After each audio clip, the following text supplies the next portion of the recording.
बहुला चौथ व्रत कथा। जय श्री कृष्णा दोस्तों।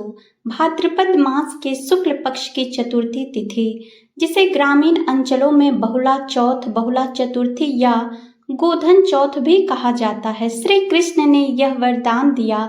इस दिन जो भी स्त्रियां यह कथा सुनेंगी और व्रत करेंगी, उनकी संतान सुरक्षित और दीर्घायु होगी। प्राचीन काल से ही यह एक ऐसे पर्व के रूप में प्रतिष्ठित है जो केवल एक व्रत, पूजा या अनुष्ठान भर नहीं, बल्कि धर्म, सत्य, वचन पालन और निस्वार्थ प्रेम का जीवंत उदाहरण है। यह कथा केवल एक गाय की कहानी नहीं, बल्कि वचन की पवित्रता, सत्यता की अधिकता और मातृत्व के अमर प्रेम का अमूल्य प्रमाण है। यह हमें उस युग में ले जाती है जब जंगल के बीच जीवन और मृत्यु की सीमा मात्र एक सांस की दूरी पर थी, परंतु धर्म और कर्तव्य की रक्षा के लिए एक साधारण सी गाय ने ऐसा साहस दिखाया कि स्वयं भगवान श्री कृष्ण को धरती पर आकर उनके वचन की सराहना करनी पड़ी। बहुला चौथ की यह कथा सिर्फ एक धार्मिक प्रसंग नहीं, बल्कि यह बताती है कि जब इंसान या जीव अपने वचन के लिए प्राणों का त्याग करने को तैयार हो जाता है, तब वह अमर हो जाता है और उसका नाम युगों युगों तक श्रद्धा से लिया जाता है। यह कथा हमें गोकुल और ब्रजभूमि की उस सुगंधित, हरित और भावपूर्ण भूमि में ले जाती है, जहाँ गाय केवल पशु नहीं, बल्कि मातृत्व, समर्पण और आस्था की मूर्त प्रतीक मानी जाती है। कहते हैं, तब गोकुल के समीप एक छोटे से गांव में बहुला नाम की गाय रहती थी, जो श्वेत राम की अत्यंत कोमल स्वभाव की और बड़ी बड़ी करुणा से भरी आंखों वाली थी। उसके चारों पैर मानो चांदी के खंभों जैसे, गला मोती की माला से सुसज्जित और सीध हल्के भूरे रंग के, जिस पर हल्दी और कुमकुम का लेप चढ़ा रहता था। गांव का हर बच्चा उसे बहुला माँ कहकर पुकारता और वह भी उसे स्नेह से चाटकर आशीर्वाद देती।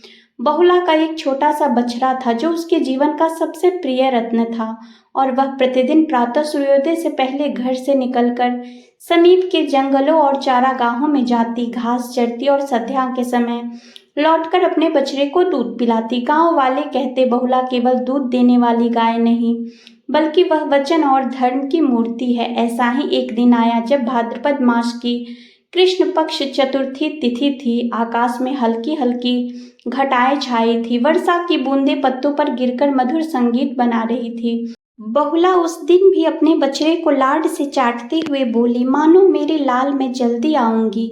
और वह जंगल की ओर निकल पड़ी। परंतु उस दिन जंगल में भयावह निस्तब्धता थी। पत्ते भी मानो किसी अज्ञात आशंका से स्थिर थे। घास की महक में भी एक अनजाना डर घुला था, क्योंकि उसी जंगल के एक कोने में सिंकेट नाम का एक भयंकर सिंह कई दिनों से भूखा छिपा बैठा था। उसकी आंखों में भूख की ज्वाला और शरीर में असाधारण शक्ति थी। जैसे ही उसने बहुला को अकेले देखा, उसने बिजली की तरह छलांग लगाई और गर्जना करते हुए उसके सामने आ खड़ा हुआ। बहुला ने पहले तो भय से एक कदम पीछे लिया, परंतु तुरंत ही उसने अपने मन को स्थिर किया और शांत स्वर में बोली, हे वनराज, मैं जानती हूँ कि आप भूखे हैं और मैं आपका भोजन बन सकती हूँ, किंतु मैं एक माँ हूँ और मेरा छोटा बछड़ा घर पर भूखा मेरा इंतजार कर रहा है। कृपया मुझे एक अवसर दे कि मैं उसे दूध पिलाऊं, फिर मैं स्वयं लौटकर आपके सामने आ जाऊंगी। सिंकेत को यह बात सुनकर आश्चर्य हुआ। उसने क्रोध और व्यंग्य से कहा, गाय जंगल में ऐसे अवसर नहीं दिए जाते। यहाँ जो एक बार शिकार बन गया वह वापस नहीं लौटता। मैं तुम्हें क्यों जाने दूं? बहुला ने निश्चल नेत्रों से उसकी ओर देखा और बोली, वनराज, मैं गौवंश की संतान हूँ, सत्य और वचन के पालन के लिए जानी जाती हूँ। यदि मैं लौट कर ना आई तो मेरा धर्म नष्ट हो जाएगा। आप केवल मेरी आंखों की सच्चाई देखिए। सिंकेत उसके निश्चय और पवित्रता को भाप गया। उसके भीतर कहीं एक कोमल भाव जागा और उसने कहा, ठीक है, जाओ, लेकिन सूर्यास्त से पहले लौट आना। बहुला तेजी से गांव की ओर लौटी। रास्ते में धूल उसके पैरों से उड़ रही थी, लेकिन उसके मन में केवल एक ही बात थी, बछड़े को दूध पिलाकर वचन निभाना है। जैसे ही उसने घर पहुंचकर बछड़े को दूध पिलाया, उसकी आंखें टपकने लगी। उसने बछड़े के माथे को चूमा और मन ही मन कहा, मेरे लाल, आज तेरी माँ को तुझसे बिछड़ना होगा, लेकिन मेरा वचन ही मेरा धर्म है। तभी उसका मालिक आया और बोला, बहुला, कहाँ जा रही हो? अभी तो आई हो। बहुला ने अपने मौन और भावपूर्ण नेत्रों से मानो कहा, मालिक, आज मेरा धर्म मुझे बुला रहा है, मुझे रोकिए मत। और वह पुनः उसी स्थान पर लौट गई जहाँ सिंकेत उसका इंतजार कर रहा था। सूर्य अस्ताचल की ओर बढ़ रहा था, आकाश सुनहरा हो रहा था। बहुला को लौटते देख सिंह ने आश्चर्य से कहा, मैंने सोचा था तुम कभी नहीं आओगी, लेकिन तुमने वचन निभाया। यह देखकर मैं दंग हूँ। और तभी सिंकेत के शरीर से एक दिव्य प्रकाश निकला और वहां स्वयं भगवान श्री कृष्ण प्रकट हो गए। उन्होंने मुस्कुराते हुए बहुला के सिर पर हाथ रखा और कहा, हे बहुला, आज तुमने केवल अपने धर्म की रक्षा नहीं की, बल्कि यह भी सिद्ध कर दिया कि वचन और सत्य सबसे बड़े बल हैं। तुम्हारे इस त्याग और निष्ठा के कारण मैं तुम्हें आशीर्वाद देता हूँ कि तुम्हारा नाम युगों युगों तक पूजा जाएगा।